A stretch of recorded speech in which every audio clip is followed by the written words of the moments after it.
In the Hindu scriptures, the experience is described in more detail than in Christian scriptures, and we're told that you should be able to feel vibrations emitting from the crown of your head once you have the awakening, which like a cool wind, and you should also feel them on your hands.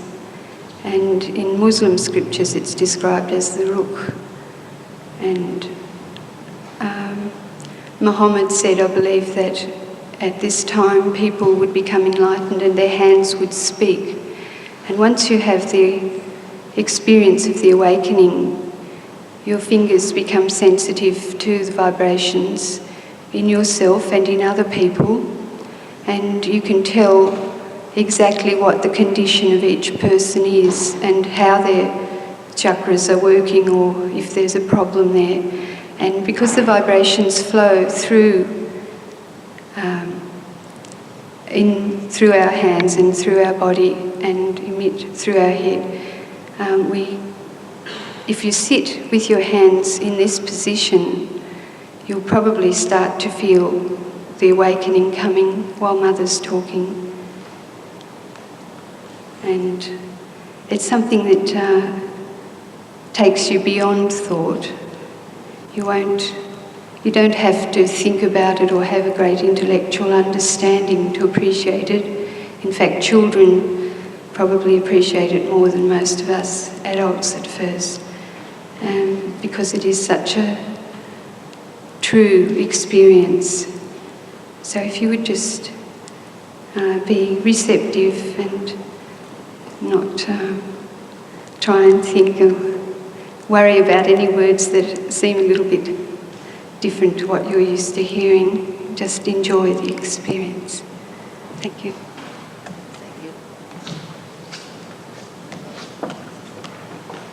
I won't keep you any longer. Sri Mataji has arrived in Perth from what is an extensive overseas tour, and I've been with her now for the best part of 2 months, and we've been visiting many, many countries, and at last she's come to my own country, which is Australia. Perth, of course, is the gateway to Australia, and I never see, although I'm from Sydney, I never see Sydney as the gateway. To me, the West is where so much begins today. There are so many seekers here. Perth has very beautiful vibrations because we feel these vibrations, and Mataji herself has commented what beautiful seekers there are in this city. There is seeking in each one of us, and Lyndall has spoken very sweetly about that seeking, that urge that we want to be something higher, that we want to achieve something beyond this human existence, the confusion and the frustration that we face from time to time, not only from time to time, but probably in most of our daily life. Sri Mataji is the one who can take you beyond this. As she said, beyond thought, but the experience of self-realization is something which you begin to perceive in your central nervous system. You become an enlightened being, and the process is one of growth from that point onwards to the full experience of self-realization. It's an actualization, in other words. It's a spontaneous happening that occurs. She often says that on the tree of life, at first there were just a few flowers that turned to fruit. Now it's the blossom time, and the flowers are everywhere, and all of them have to turn to fruit. This is what it is now, and the grace of God is overflowing in such a way that all of us can achieve that next step, that last jump in our awareness. We can become a spiritual being. We can be beyond thought, and yet we can use thought. We can be beyond emotion, and yet we can still enjoy and feel emotion. In other words, we become the spirit. And this is the purpose of Mother's visit. We call her Mother. Mataji means the Divine Mother. She's known throughout the world as that being who has come on the earth to just do one job. That is to awaken the subtle energy that lies in the sacrum at the base of the spine, and when that energy rises, very sweetly and very painlessly, the actualization of your second birth takes place. Christ has spoken about it, as she said. Muhammad spoke of it. All the great prophets and saints have spoken about it, and now the time has come. It seems too hard to believe, but this is what is happening to thousands of people. Already in Australia, on the East Coast, in the other cities, Sahaja Yoga is well established. I can see from the audience here that it's going to be well established from now on in Perth. So without any further introduction from me, I'd like to introduce to you Her Holiness Sri Mataji Nirmala Devi.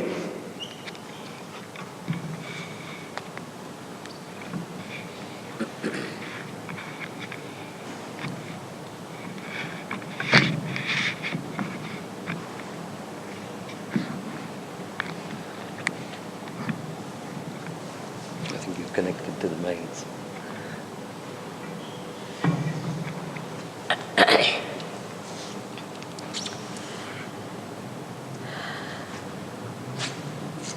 I bow to all the seekers of truth. It's very nice to come back to Australia for the second time. And last time, I could not come to Perth. I did not know that it was such a beautiful city with such beautiful spiritual vibration. What Lyndall has talked to you, or Dr. Warren has told you, is the knowledge of the roots. Now, what we know through science or through our human senses is the knowledge of the tree that we see, obviously before.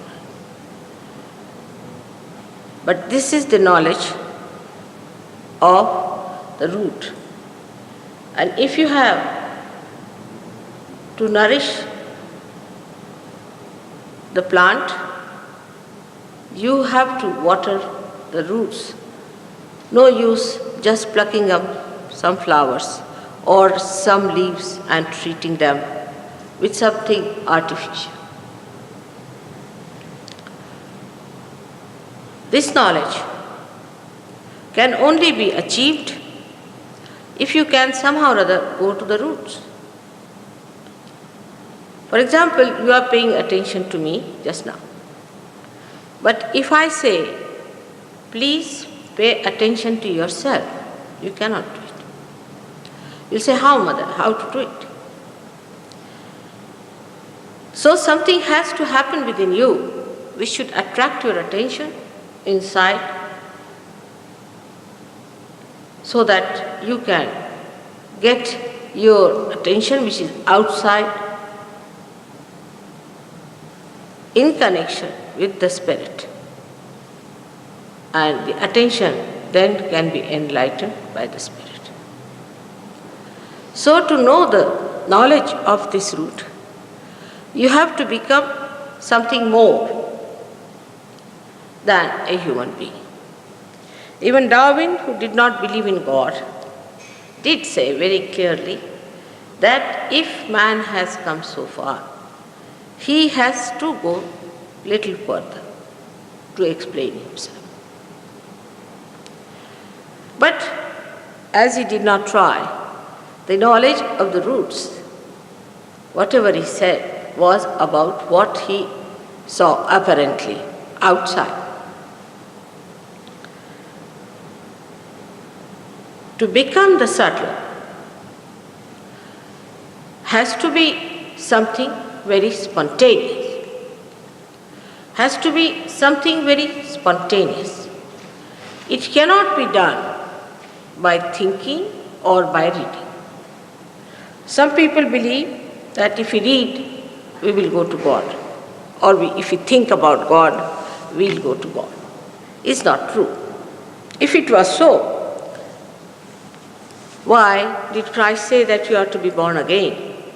Why did all of them say that some transformation has to take place within you? Even Buddha has said that you have to get your self-realization. Without that, he would not talk about God. So something has to happen within us to transform us. The other idea people have is, beg pardon? All right, you come along tomorrow. Yes. All right? May God bless.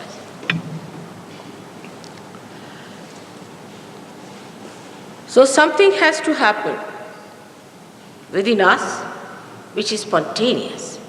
Because if our spiritual ascent has been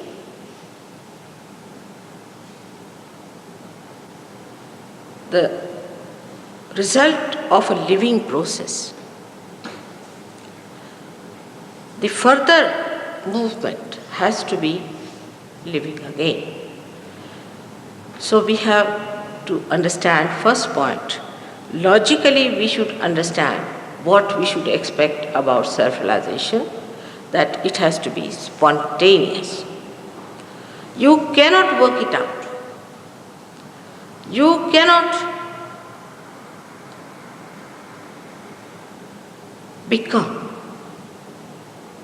You became human being spontaneously from amoeba stage to this stage.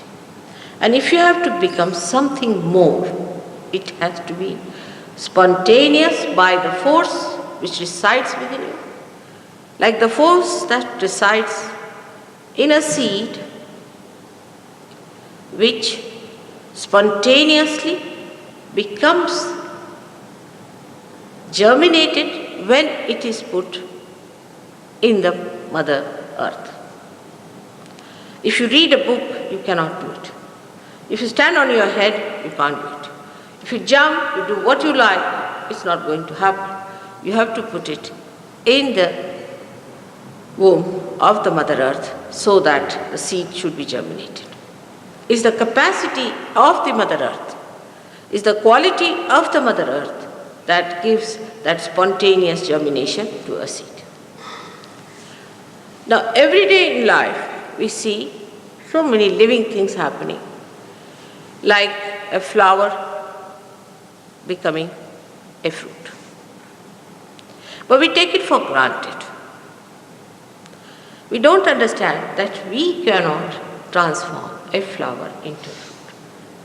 We cannot do anything that is living. What we can do is the dead work. If a tree dies, all right, so we make a beautiful furniture. Or something dead is converted into another form of dead, which also deaden us with habits. So the work of the divine, all the all-pervading power of love of God is living work of the living God. And that power, we know it exists, but we are not aware of it, and we cannot feel it on the central nervous system. When people talk about the all-pervading power, it's a mystery. They talk about the Holy Ghost, this is another mystery. Everything seems to be a mystery before you have got your realization. For example, this instrument is made and is not connected to the mains. It's a mystery, nobody knows what is it for, what's the purpose of this instrument is. But once it is put to the mains, you start seeing how fantastic it is, how tremendous it is. One can't believe when they say that in Sahaja Yoga you receive all these powers of your own. One can't believe it, because they think, how can it be possible? But for your information, you are a fantastic being made by God. And this is the instrument that is lying within you in a subtle form. Now when I am talking to you, you have to know one more thing, that you should keep an open mind to listen to me, like a scientist does. It's a hypothesis for you and it's truth for me. All right. If it is proved to be truth for you, then you should go forward with it and try to understand how the truth is being established logically within you. At the very outset, I have seen people have doubts about the divine. They start asking, Mother, how is it possible that we can get it so easily? How one can get realization so easily? We have to do cleansing, we have to suffer, we have to do this. Perhaps you do not know that when we use an electric switch, we do not think what has gone in the history, what people have suffered in the history in creating that little switch. It has taken ages for this switch to come up, to discover the electricity, the working of it, and the whole development of electrical appliances till we got to the switch. Now we only know we have to switch on and we get the lights. But when I say that you don't have to do anything else, you are not to suffer, you must know somebody has suffered for you on the cross. Somebody has done the cleansing part of it. And you cannot cleanse yourself unless and until you are out of it. If you have to cleanse your car, you have to get out of it. That is why, first of all, you must get your self-realization, the light of your being, the purpose of your life, the absolute. She has already explained to you the chart, that is the instrument, the subtle instrument that is within you. Now here the chart is showing you all the different centers, but these centers are manifested also in the gross as plexuses. We have first of all the Muladhara chakra. This chakra is the center which controls actually the pelvic plexus, through which all our excretion takes place. Is a very important center. Muladhara means the support of the root. Is the support of the root. Is the center of the support of the root. Is a very, very important center because this represents our innocence. In the subtle, it is the innocence in us which looks after this center. Through our ignorance or through our naiveness, we lose our innocence. But actually innocence can never be lost, only it is tarnished or covered by our stupidity maybe, by our wrongdoings to ourselves. It exists all the time, and when the Kundalini rises, which is above that, which is coiled up into 3.5 coils, this chakra becomes aware of itself. The deity of innocence within it gets awakened and one starts feeling the innocence within one personality. The Kundalini itself, this residual power of desire, is placed in the triangular bone. The triangular bone is the bone called as sacrum. It's a Greek word meaning sacred. So the Greek knew that this triangular bone contained something sacred. And when I went to Greece and asked them, how is it you call it sacred? They said there has been a report, Indo-Aryan report, much before Alexander, where we came to know about this bone, that it is a sacred bone and it has a special power within it. Now this Kundalini is a power which is the pure desire. This is the power of pure desire.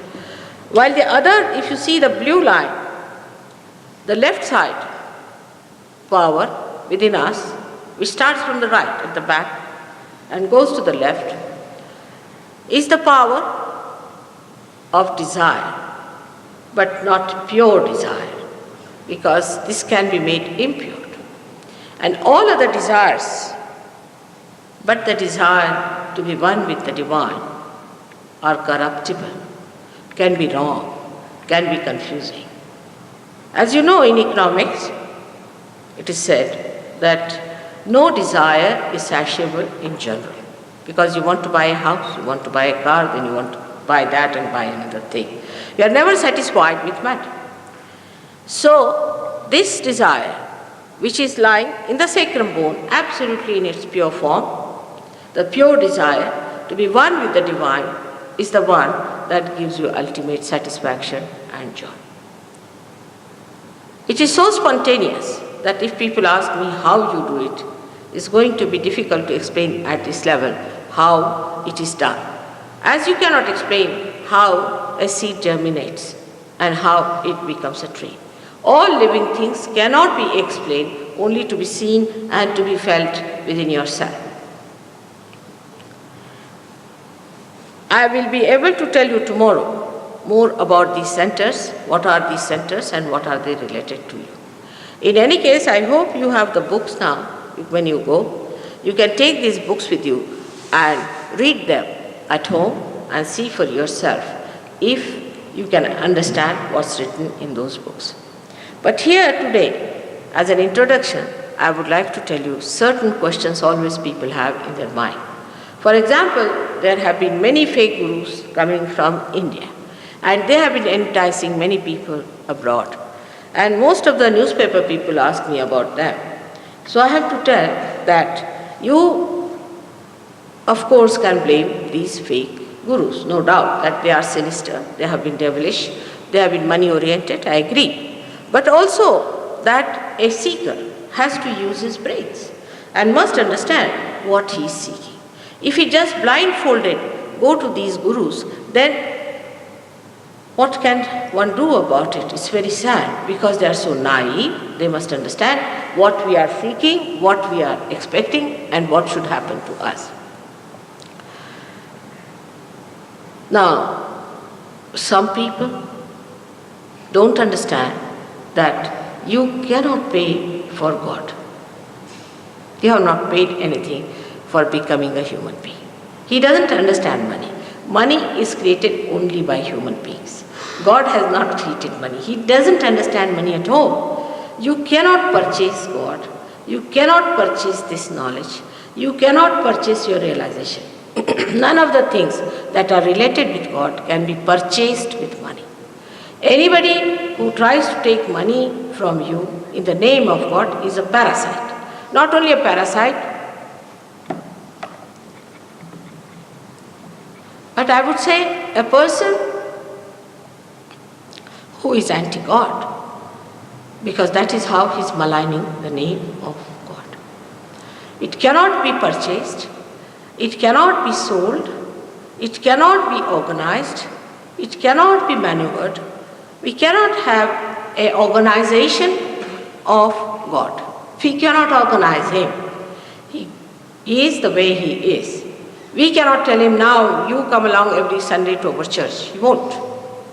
It is his desire if he wants to do it or if he doesn't want to do it. The only thing that binds God is love, dedication and truthfulness. If you are truthful, if you are dedicated, then God is interested in you. If you are not, he is not at all interested in people who are seeking not God but something else. But what is most unfortunate, that the people who are misled are all seekers of God. They are all seekers of truth. They are true people. They are honest. They are dedicated and they are exploited. So again I would say, anybody who takes money in the name of God, please see that that is not God. Please. As a mother, I am warning you that one has to understand any saint who takes money in the name of God is not a person who is to be regarded as a divine personality. By no chance a saint. Now secondly, As I told you, you cannot put in an effort, it is a spontaneous happening. Now, one of the arguments people have, that in such and such book, XYZ, this is written. In the other book, so and so, this is written. Another fellow who was such and such has said so. It's very easy to dwell upon such sayings and on such books. I would request you to be here at this moment with me, to understand what I have to say. If you bring in other people, I'll have to tell you the facts about them, which you may not like, which will not be palatable, will create a controversy for nothing at all. Because we are not here to create any controversies. We are here to achieve our goal of self-realization for our betterment. Once you understand this, that the main interest is of the divine, and that is that you all should get your self-realization. We have known that we have become human beings, but we have never asked a question. No scientist has asked a question. Why have we become a human being? Why are we on this earth moving with these 2 legs and 2 feet in this fashion? What is the speciality? Why God has made us in such a beautiful way that we are called as human beings? If you ask this question to yourself, you won't be able to say that there is any purpose in what God has done to us. But I say there is a purpose. The purpose is that you have to become the instrument of God. You have to become the carrier of His power. When the Kundalini rises and breaks through your 7th chakra here, then it is amazing how you feel this all-pervading power as cool breeze in your hand. But that's not sufficient. If you feel the cool breeze, supposing I give you a car or any instrument, and I don't tell you how to drive it, it's useless. But if you learn the complete decoding of this feeling, of this all-pervading power, you can do great things because God has put these powers within you. Only the light has to come in. Without the light, as you cannot see anything properly, you cannot integrate anything, correlate anything. In the same way, when there is no light within yourself, you are not integrated within. Nor you understand absolute things. What you understand are relative things. With our mind projection, whatever we do is all relative. That's why we are having problems about our politics, about our economics, about our every sort of thing that we are doing. Our development also has been very one-sided in the sense that our material development has taken place without the spirit in it. Anything without the spirit is something like a tree growing, outgrowing its size much more than the roots, and that's how sometimes we always are worried and shocked at the destruction that is facing us from within and without. We see diseases like cancer and other horrible diseases which we cannot combat. We see the problems of the nations and political, economic crisis, and we don't understand how to control it on individual basis. All these things can only be solved if you become the spirit.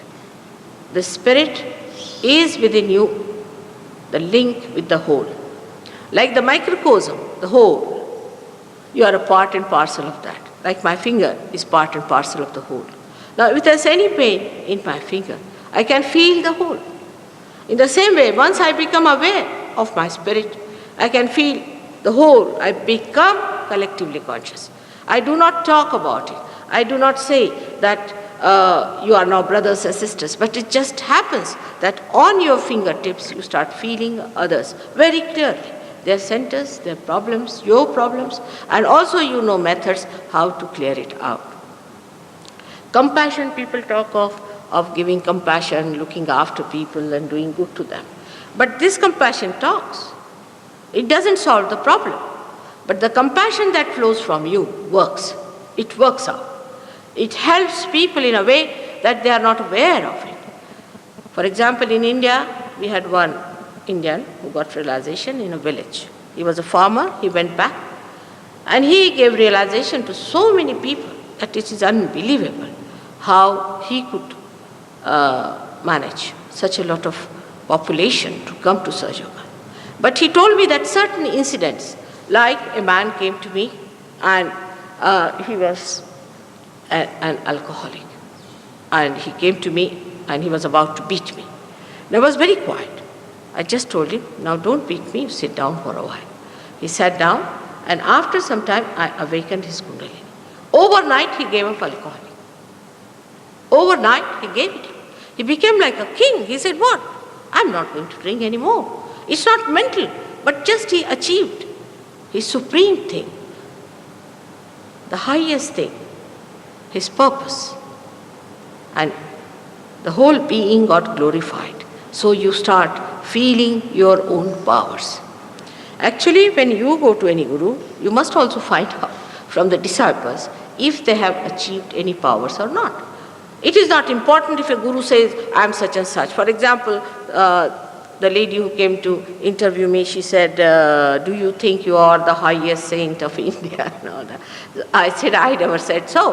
But the saints in India do say so. All right, if you believe in it or not makes no difference. It is for you to find out. But leave alone me. Why not find out about yourself? What happens to you? Supposing you become the saint. Supposing you have the powers. Supposing you manifest that compassion which I am talking. Then you have to believe that there is something about yourself. First of all, you all must have faith in yourself that you are capable of becoming that self which is collectively conscious to begin with, which is the source of all the joy, health, wealth, and all kinds of satisfaction, and the one which is the witness of the play of divine. The one that allows you to transmit this divine power to others. After realization, for example, Dr. Warren himself was very reluctant in the beginning. He was a difficult person to begin with. Then he got his realization. And after realization, he was quite satisfied. Because he had been to so many gurus, there's no guru he has not been. And he was so angry and aggressive when he came to Sahaja. When he got into realization, he just felt that he has found it. Now, through him, in Australia, we have established so many centers and so many people have got realization. It's a surprising thing that one man who reluctantly came to me on a telephone number has suddenly become such an enlightened person that he has given realization to so many people, and to whom he has given realization have also given realization to so many others.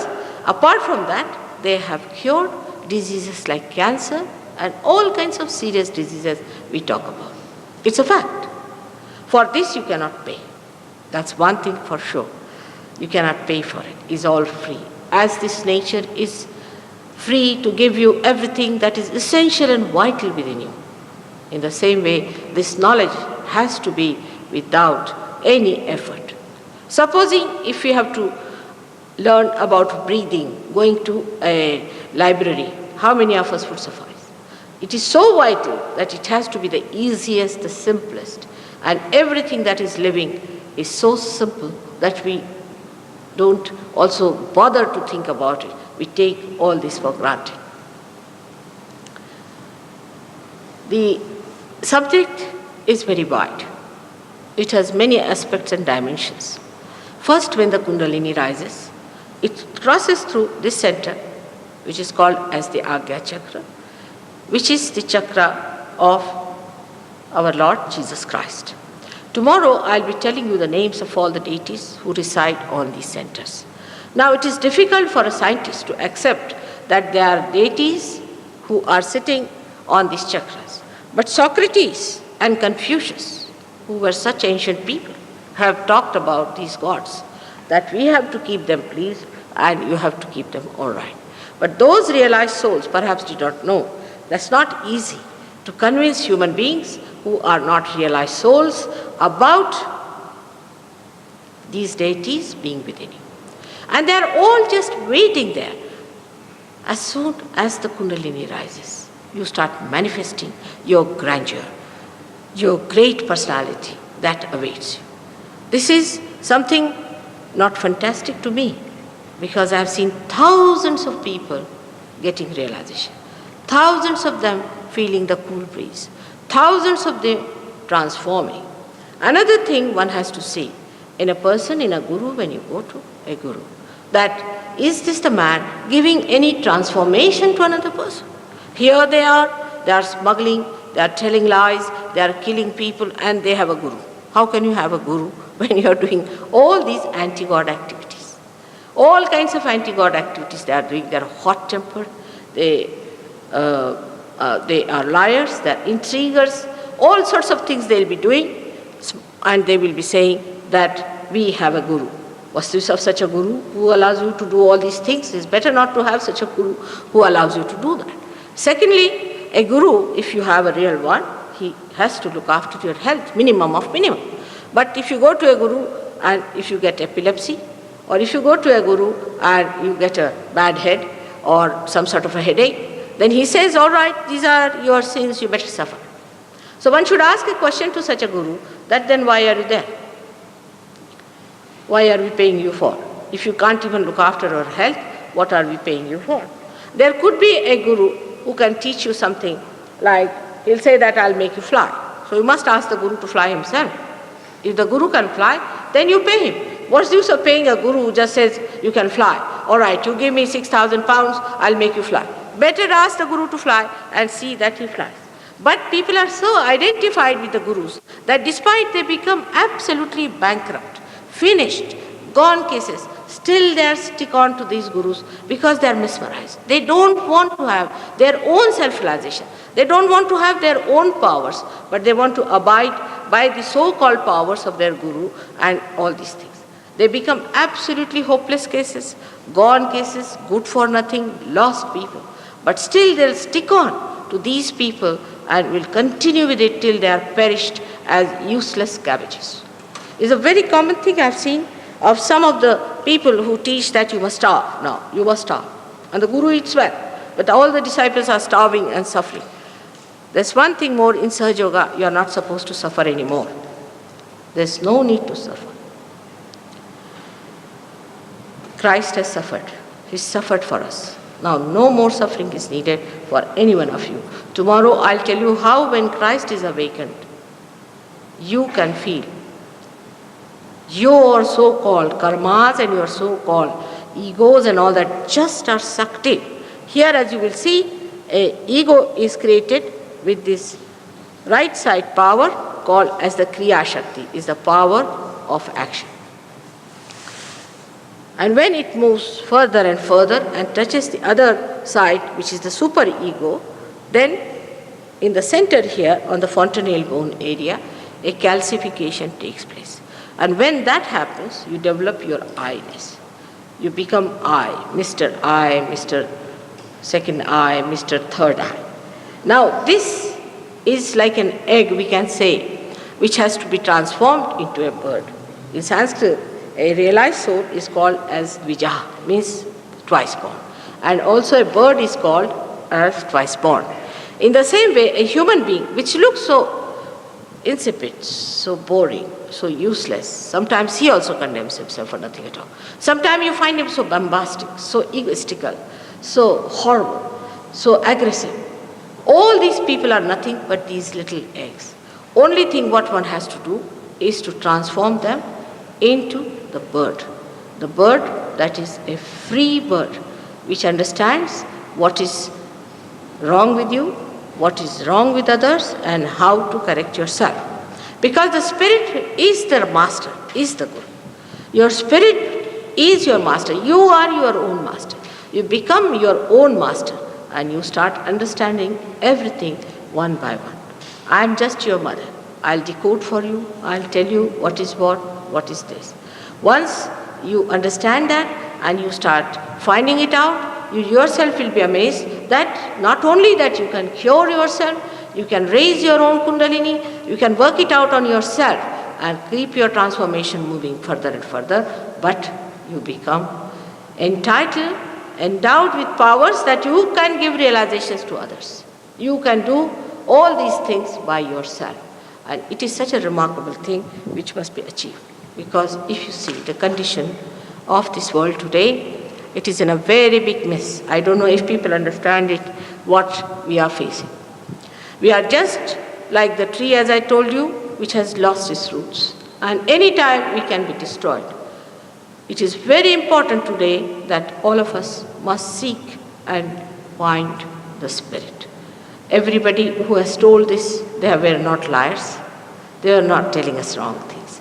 Traditionally, everyone has said the same thing. Now, these gurus can also start some untraditional stuff, and people believe it because it is something new.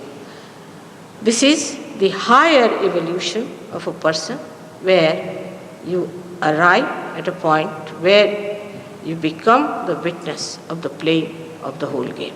For example, a thought rises and falls off.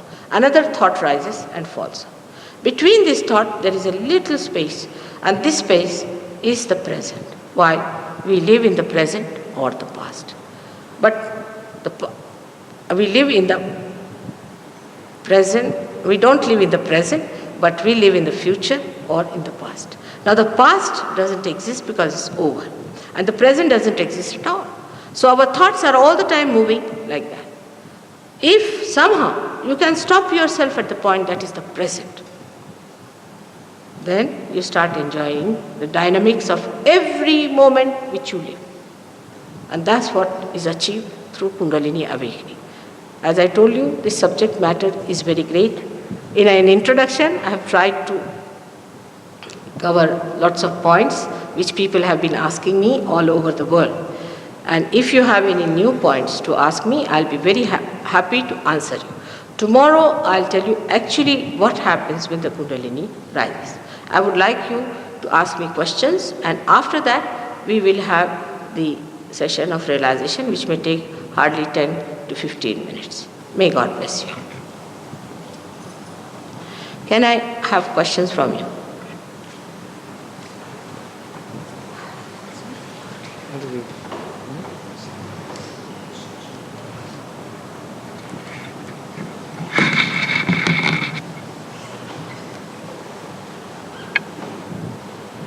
You have a question? Anyone with questions?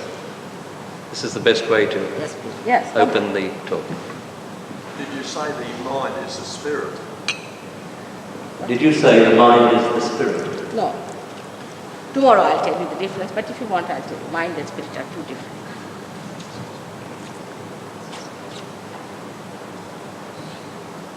In English language, what we call mind is a confusing thing. But it's simple to understand. Now here you see is an institution which looks like a blue balloon in the head. That is the mind. It is created by the action of the power of desire, which we call in psychology as superego, which is the result of all our conditioning, is the mind. You can call it manasa. In Sanskrit language, is manasa. Now, on the right side, the yellow colored line you see ends up into another yellow colored institution, is a result or a byproduct of our activity, physical and through our brain, which we call as mental. This creates an institution called ego. So we have got superego as well as ego. Supposing you tell somebody, don't do like this, it is not to be done, you have to be disciplined like that. Then if you go too much with it, then conditioning takes place in a person. And these conditionings are expressed as a balloon there, which is a byproduct of conditioning. And the another one is the byproduct of our activity, which is mental as well as physical. So we have two things. One is the manasa, is mana. I don't know, in English it is called as mind, but it is confusion because they call a mental case to a madman. And when you work through your brain, you call it a mental activity. So I would suggest that if the confusion has to be understood properly. What happens? A man who works through his brain too much gets a heart attack. It's surprising. He should get something wrong there, but no, he gets a heart attack. A man who works for the future through his mental capacity gets a heart attack. There is a balance. And the man who works with his emotions too much gets this brain which is degenerated. So you call it mental. So because of this, the confusion is there. Because of the balance, it's surprising that in a mental hospital, you don't need anything to find out about heart, like cardiograph and all that is not needed, because a mental case never gets a heart attack normally. So because of this confusion, people call a mental case to a person who actually uses his emotional side. So for all our purposes, we use a pure word called superego and ego. Now apart from that, we have got spirit, and the spirit is in the heart. It is the reflection of God Almighty. Another thing we have got down below is the Kundalini. Kundalini is the reflection of the Holy Ghost, and Holy Ghost is the all-pervading power of God's will. So that's how we have these four things separated. Another thing we have got, which is the attention, which is sustained by our memory. So now you understand we have a heart, we have an ego and superego, and we have got that power which is sleeping, which is to be awakened within us, which is called as Kundalini. In the Bible also it is said that I will appear before you like tongues of flames. And what you see really are these centers when they are enlightened. They look like tongues of flames of different colors as shown in the picture. But ultimately, the 1,000-petal lotus here has many colors, all the 7 colors of the rain. I hope it is clear to you. So far, our spirit has not come into our attention. Yes, please. You said every night the Kundalini power awakened too quickly with hearts. Is there any danger in the Kundalini that power question- being awakened too quickly? I'm sorry, I should have tackled this question earlier. I see it's true. Because so many books have been written about Kundalini, which are horrifying things. And there is no danger at all. Kundalini is your own mother. She bears all the dangers. She bears all the troubles for you. She is your own mother. She is just waiting for a moment to give you a realization when there is somebody who does the job. But those people who are about Kundalini, I have seen one book so big that I was amazed how these people would write about Kundalini, all this nonsense in such a big select, which has no relevance at all to the state of Kundalini, to the nature of Kundalini, even to the seat of Kundalini. They are so confused. But the realm of God, everybody tries to handle. It's the sad part that everyone tries to handle that realm.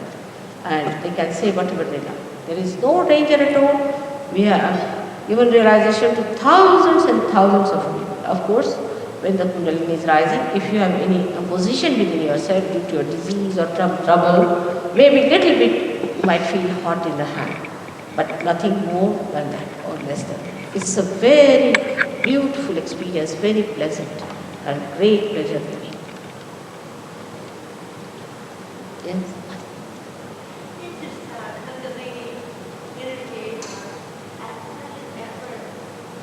Is it there at birth? Is the Kundalini energy present at birth? Yes, about 2 months or so when you are in the fetus, it enters into your being. It is present there throughout.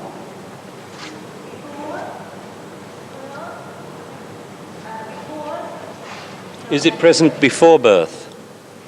No, not before birth, how can it be present? You see, in the sense that in the womb it is present. It is in the womb of the mother as a fetus it does, but before the fetus is formed, how can it be present? There has to be something to be present in. So it is there when the fetus is about 2 months of age, it starts expressing itself there. It is there. All right?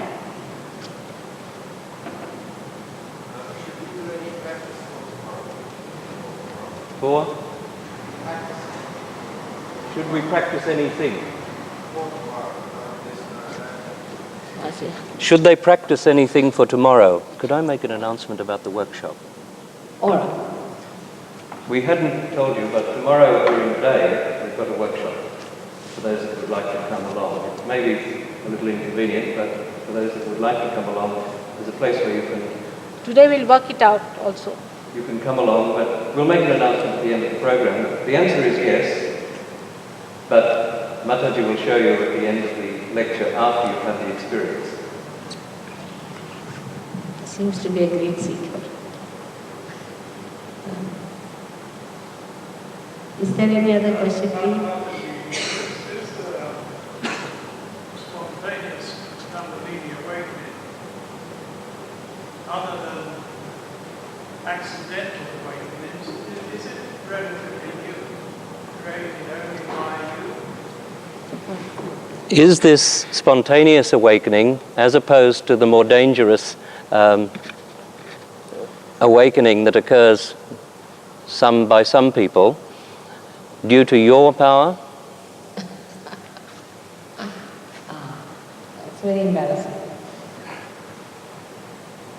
It is not dangerous at all, that's all I can say. But you have got your own power. Now say for example, if there is a light, a candle that is enlightened, alright? And if it has to enlighten another light, is it the power of this candle that you will say that is enlightened? Because the candle itself is ready. This candle is enlightened, it just touches the another candle and that candle gets enlightened by itself because it is just ready. I understand it's not an ego thing with you, but so many of the yoga teachings are periods of study and endeavour. Hopefully the Kundalini will eventually arise, and sometimes this topic will be in the next life. He said from the reading, and traditionally it's said that Kundalini rises slowly and it has to be the result of certain things, and I think he's a little puzzled how it can be now in your presence. Have you read Shankaracharya, Adi Shankaracharya? He's the master of this, alright? But he says that mother can do it. That's it. You have to find out about myself. Alright, I better not tell you. To be tactful, one should not talk about oneself. It's a dangerous thing. Christ just said, I am the light, I am the path, and people crucify. Just see that. You dare not say anything about yourself. If you say, they will just struggle. It's better to keep quiet. I'll do what I have to do, then you find out about me. Alright? I don't want to say anything because if I say anything, you'll feel hurt. But please don't misunderstand me. I'm not questioning you. I cannot. I'm trying to find out about this teaching of spontaneous Kundalini. I personally am a devotee of Kriya Yoga. Yoga. Kriya, Kriya. No. All right, I understand. You receive Kriya. Now, I tell you what, Kriya Yoga is against spontaneous. It's agree with you completely. And by Kriya Yoga, you cannot get realization. There is no Kriya Yoga. In no traditional book it is written. No traditional. This is a new thing started by people. They used to even cut the tongues of people, say that you put it back here, put the khechari, do all kinds of things. There are many people in India who have their tongues wagging like dogs who have to be doing kriya. There is no such thing is needed at all. It is spontaneous, it is within you, you don't have to do anything about it, that is what it is. Absolutely. You don't have to do anything, you don't have to stand on your head or nothing at all. It's just simple.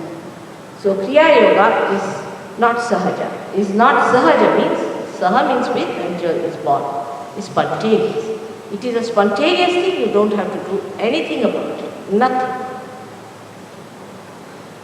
But once you get it, you can give it to others. It's like if you know how to swim, and if there's somebody who does not know and he's getting drowned, what you tell that person that you keep quiet just now, I'll take you to the shore. Then you are brought to the shore and you teach him how to swim and then he can save others also. But the one who does not know how to swim has to do nothing for the time being, just to get his realization, mature in it, and then give realization to others. No kriya is needed at all in sadhana.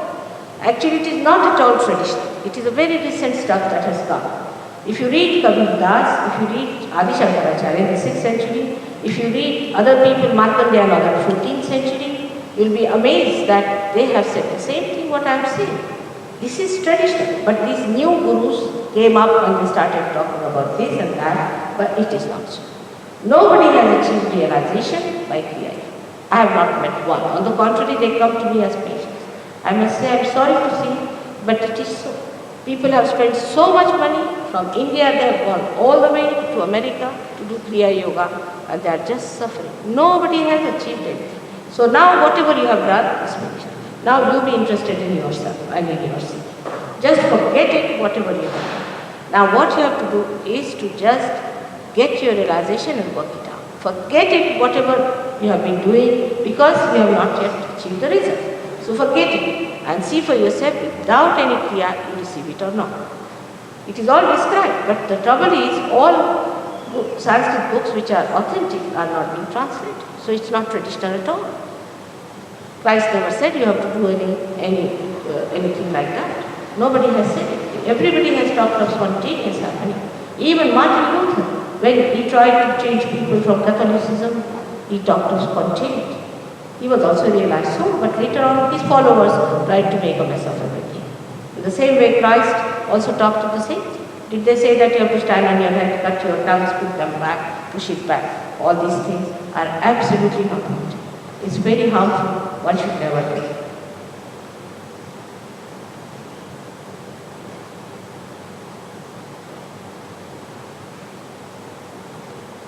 So let us have now the experiment, alright? All of you are serious. Now forget what you have been doing, what is done, forget it. Because you have to be kind to yourself, be truthful to yourself. You have to be yourself. I am the only person who is saying that you have to get to it. If you don't get it, I will not rest and you should not rest. If I have patience for you, you should also have patience for us. Don't be angry with anyone. Don't be angry with yourself. Don't be angry with your gurus. Whatever has happened, doesn't matter. You'll be amazed. I am myself get surprised the way divine is forgiving. Whatever you might have done, whatever may be the problems, it works, really works. It's something so amazing. It is better that you see to it that you get it, because you are seekers of ages. This is not a life you have been seeking. You have been seeking for ages.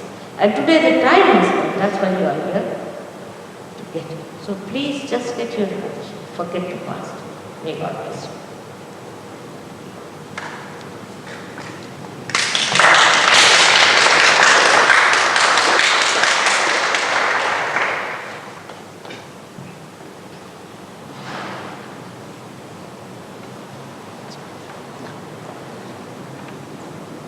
I would request you, for a simple thing, we have to take out our shoes because the Mother Earth also takes away our problems. She is very helpful. Even the light is helpful. Now some people ask why the light. Even this little light is so helpful if it is away. Just take out your shoes, just to take help from the Mother. It's very simple. Now you have to put your both the hands towards me like this in a very simple way. First of all, you should be comfortably sitting. There should be no discomfort so that when it is happening, you again get distracted. Just to sit comfortably, have easy sitting, no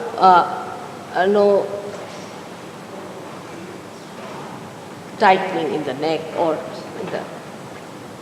uncomfortable tightening. It's all right if you can feel comfortable.